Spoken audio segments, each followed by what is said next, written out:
लगातार क्रिमिनल पर दबिश बनाए हुए है। हमारे बहुत सारे प्रयासों में हमारा एक बहुत बड़ा प्रयास ये होता है कि हमारे यहाँ जो इलीगल फॉरेन नेशनल्स रहते हैं उन पर दबिश बनाई जा सके, उनको डिपोर्ट कराया जा सके, और अगर उनके पास कागजात हैं तो फॉरेन एक्ट में उनके खिलाफ पर्चा दर्ज हो। जो मकान मालिक उनको आश्रय देते हैं, जो प्रॉपर्टी डीलर उनको मकान दिलाते हैं, उन पर भी कार्रवाई हो। लगातार पिछले 40 दिनों में ये कार्रवाइयाँ चल रही हैं।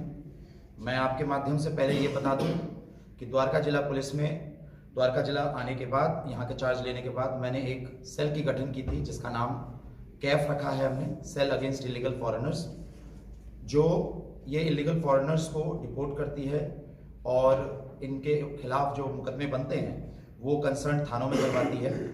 पिछले 40 दिनों में लगभग हमने 200 लोग जो ये मुख्यतः जो नाइजीरिया के थे, इनको या तो डिपोर्ट कराया है या नहीं तो इनको क्रिमिनल प्रोसिक्यूशन हुआ है।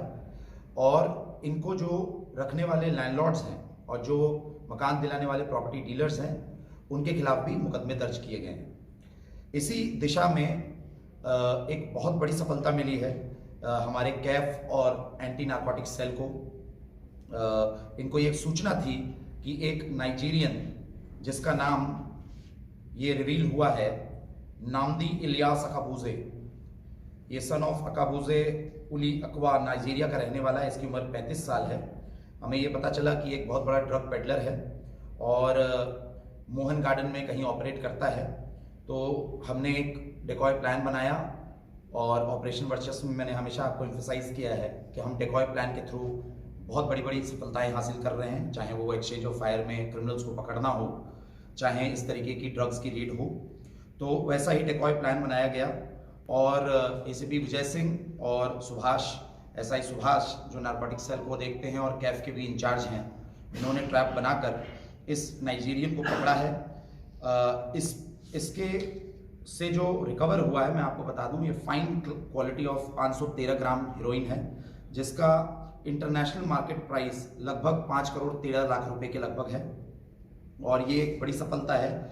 एक जो अलग इसमें बात है वो ये है कि हमने फिर इसके मकान मालिक को भी ट्रेस किया और इसका मकान मालिक R41 second floor Mohan garden का है, जिसका नाम शुभम सन ऑफ अशोक कुमार है, और इसके खिलाफ भी फॉरेन एक्ट में मुकदमा दिया है।